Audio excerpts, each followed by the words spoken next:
Mr. Perry, you tried it. You really tried it.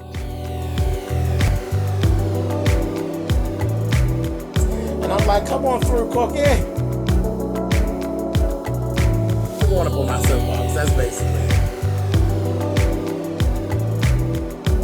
Let's talk about drag and all its forms.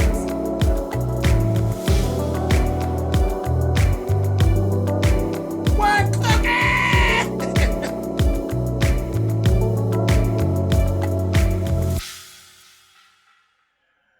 Okay, y'all. This is season 4, episode 2 of the Have and the Have Nots. Now, last week, I'm telling you, it was the bomb. I was all in. Ah, I'm gonna keep it positive. But Mr. Perry tried it tonight. Okay, whatever. We start right off. Candace and Jeffrey are going to the door because there's the police officer is actually at the door.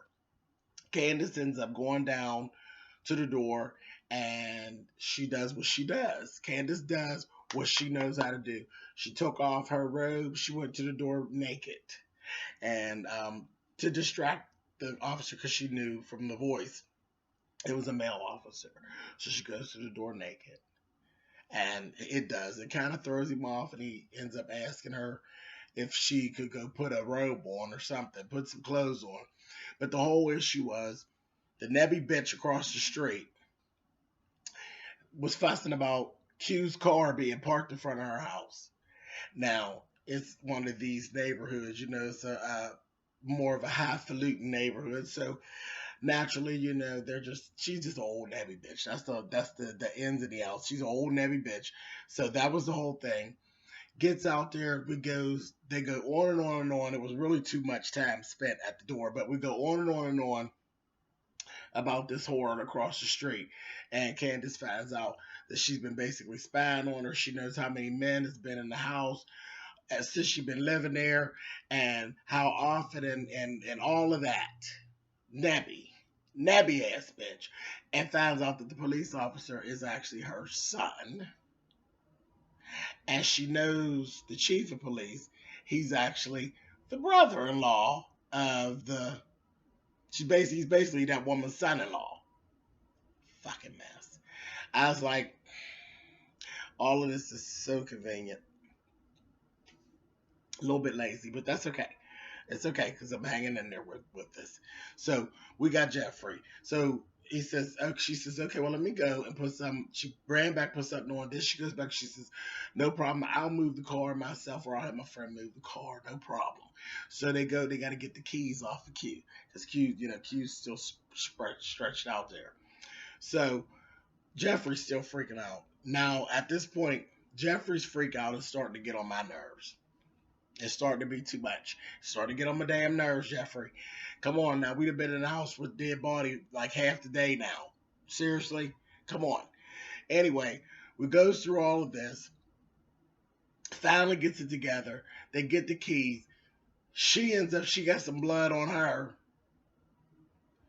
from digging in Q's pockets and stuff. She gives the keys to Jeffrey. Jeffrey's going to move the car. Well, when Jeffrey gets across the street to move the car, it's a stick shift. How convenient. Jeffrey doesn't drive stick.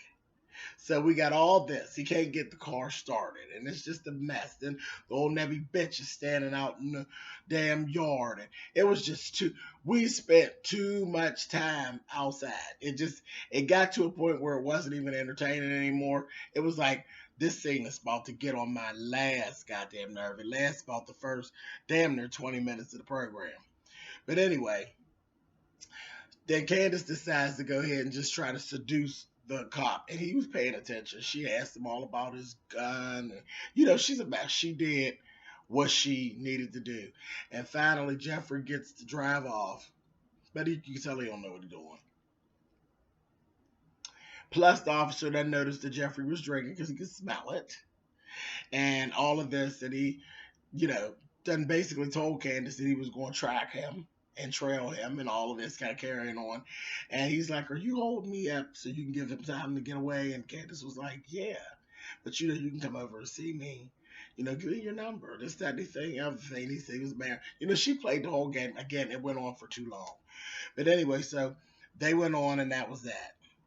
Then we move on. Betty then finally found Hannah.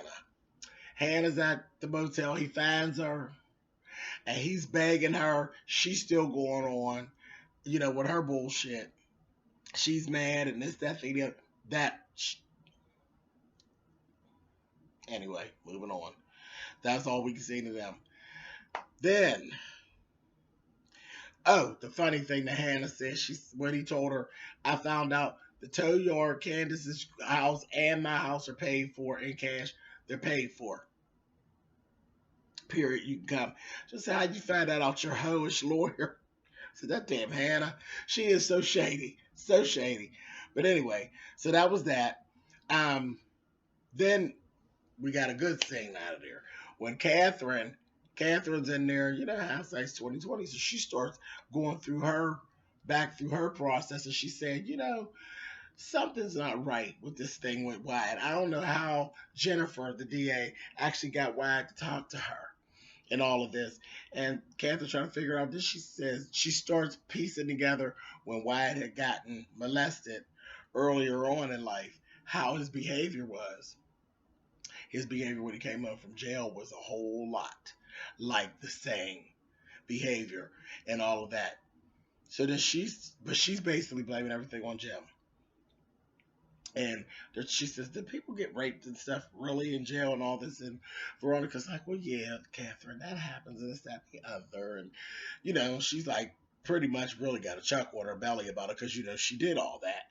So then Catherine switched the light that came on. Catherine says, you know what, goddamn it, that motherfucking Jim, see, he didn't listen to me about my daughter. Now that bitch is up at the damn, I'm paraphrasing, that bitch is up there with 6 feet of dirt pressed up in her goddamn mug, not listening to me. Now, if I find out there's something that happened to my son, because Jim didn't do what he was supposed to do, she said, I'm going to let him have it. And she told Veronica, girl, you need to calm down. She said, no, do you remember my father? You know, my father was ruthless, and I am his daughter, and there will be nothing that will stop me from making him pay.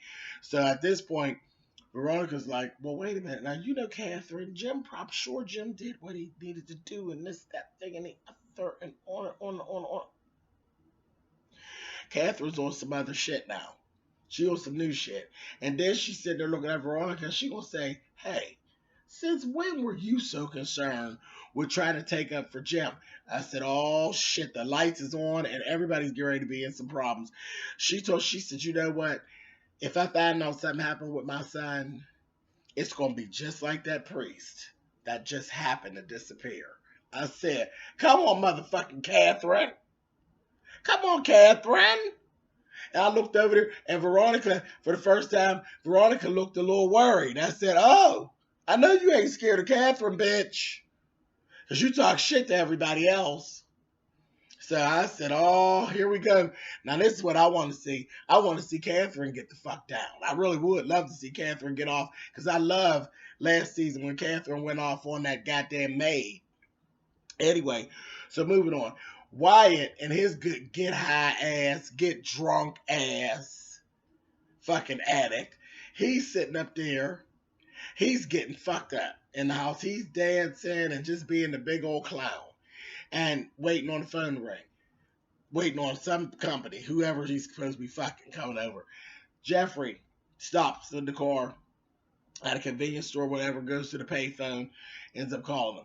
Now this is getting on my nerves because I can't stand it. Jeffrey, this whole situation with Jeffrey and Wyatt and the way that Wyatt treats Jeffrey, it just irritates the hell out of me. And Jeffrey's so fucking stupid that he just keeps going back, and he treats him like shit. Wyatt is a jerk. He done told him, no, you can't come over. Have you been drinking? This, that, and he's like, I'm going to come over because he's like, well, what's wrong with you? You don't sound right. All of these things that would say we're friends and you know there's something that's not right with me, but at the same time you're telling me, no, I can't come over because you're ready to fuck some bitch. And why? That damn Jeffrey wasn't taking no for it. He's like, listen, I'm coming over, period. So I'm like, I don't even want Jeffrey to go over there because he's probably going to tell every goddamn thing with his stupid self. Cute, but he's stupid. So Wyatt's still saying, you can't come over. Then he starts that bullshit again. You can't watch. I know you. I know you. You can't watch. You know, that really irritates me that he plays that game all the time. Jeffrey's like, what are you talking about? You're an asshole. Whatever. So he's on his way, going on over there anyhow. Child, in the midst of all that, Jeffrey gets pulled over by the police officer and gets he's basically arrested him, and he said, I'm taking you in. I'm taking you in. Then he noticed that Jeffrey had blood on his shirt and that he's drunk and all of these things. So I'm like, okay, so this is kind of where we're at with that little situation. And Jeffrey was getting on my nerves so bad.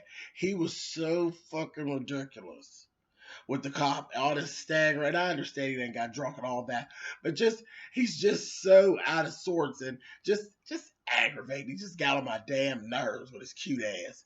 So he goes on. So we got that going on.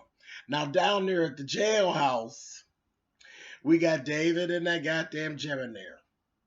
So Jennifer, the DA, she come in. She wants to take David out. She wants to talk to David. David had told her already, you're going to try to make a deal with me, and I'm not never going to give up Jim, so you wasted your time. She said, you get your ass out of that cell. Get on back here so I can talk with you. She go on back there. She offered a deal of immunity to David to give up Jim. David's like, I'm not doing that. And then he goes on. Now they keep talking back and forth. Then he says, fine, you give me immunity for me and my wife. She's like, oh, hell no. You know I don't like that bitch. And then that's what she lets out. Baby, David and her was getting down. I said, come on, goddamn Jennifer. So Jennifer has been having David, okay? Told him, you know, I still love you, honey. I said, girl, I know that's right. I ain't mad with you, Jennifer, bitch. I know why you mad. But she done been having David, baby, to the point she's like, fuck it, this dick is so goddamn good. Listen, I'll let your stinking ass wife go. She said, because you know when I came to that house, there was that fire. I knew that she was trying to hurt you. I wanted to hurt her. I said, but that's okay, because the dick is so goddamn good that I'm going to go ahead on and let this bitch out of jail just as long as I can have you. He go back to how he ain't going. No, I ain't going to do it. Child, next thing I know, Miss Jennifer that straddled David. I said, come on, Jennifer, bitch. She straddled David, baby, tried to kiss him in the mouth. I said, child, that damn David. I said, okay. So, hey, look, I understand. It is what it is. Yeah, whatever. But she's like trying to he tells her, get down off of him and stop it. Because, and she's like, you know, you just, once you're in, you're just loyal to a fault, you know. And she literally ended up like crying and like she got off of him and she said, well, I'm sorry you're going to make me have to do this to you. So she's going to fucking do him now. I said, oh, well, that's on him. Now I don't feel sorry for David because you acted stupid. And when he left out of the cell, Jim gave him a fucking dirty look when he left out the cell. But anyway, he goes back in the cell. Him and the two of them are in there. Jim's like, you're back in there, so you didn't give me up. And he's like, no, friends don't do that. He will say, friends? Friends? Your wife did this, that, thing, the other, try to ruin me, on. He said, listen, he was asking him, did you put a hit out on my wife and all of this? Jim's all like lying and says, no. So he tells him, well, what are you planning on doing? Because I know how you are about revenge and all of this kind of carrying on. So they go back and forth about that. And then what I did notice, and it made me very angry, is the dynamic between Jim and David is really the same dynamic that you have between Wyatt and Jeffrey. Jim basically kind of strings David along. He's not loyal to David either. I mean, there's no attraction, but this Jim has this upper hand over David. David is just stupid, and you're just like stupid for him and your friendship, and he ain't your motherfucking friend. So that just started getting on my nerves. But anyway, so when he sat up and told him, well, I'll offer you an olive branch. I said, oh, see, he's doing too much. Can you say team too much if you punish your wife? He said, I will deal with my wife the way that I see fit to deal with my wife, this, that, and the other. And Jim basically was giving him, yeah, whatever, motherfucker. You know, that whole thing, that whole thing just pissed me off. It really did. And because it is, we see why Jeffrey's way is because Jim and David have the same goddamn dynamic that Wyatt and Jeffrey have. And it's just disgusting. Anyway, so Q's sister's running around looking for him and all that. And we found out that the hitman that's actually waiting to kill Veronica was hired by Jim and is one of the people that work for Q and all that. Ridiculous. Anyway, last thing, Jeffrey's off. Candace is there, so she's trying to get the body situation together herself. And next thing we see Q's hand go over and grab Candace's ankle. Now, Tyler Perry, I'm gonna need you to stop right there. I'm gonna need you to not piss me off, cause that right there is some bullshit. Now I'm calling tech on it. That's some bullshit right there. He done been dead all motherfucking day. They done had a shower. They done went through 12 fucking breakdowns and everything else. And the cops coming and now all of a sudden you gonna try to paint the picture that he ain't dead. I'm gonna tell you what. I'm gonna work with you. I'm gonna keep watching. But that goddamn Q better be dead. You understand me? Q better not pop up alive, or James is gonna be very pissed, Mr. Perry. Very pissed, because that right there is some bullshit. That's some bullshit. So I don't even know what to say no more about it. His ass better still be dead when they come back on next Tuesday. I know that. Mm-hmm. Anyway, so that's basically it. That's all I got from this episode. It was cool. It kind of felt like a filler episode, though. I'm like, come on, the second week we shouldn't be having a filler episode. But it looks like in the previews, I ain't gonna go into it, but it looks like a little bit more stuff is gonna go on in the previews. So that's that. Yeah, we'll see. We'll see what goes on. All right, guys, thumbs up, thumbs down. You know how that all works, and that whole 9 yards. And that is basically it. That is all I have. And I will see you guys next Tuesday. All right, guys. See ya for now.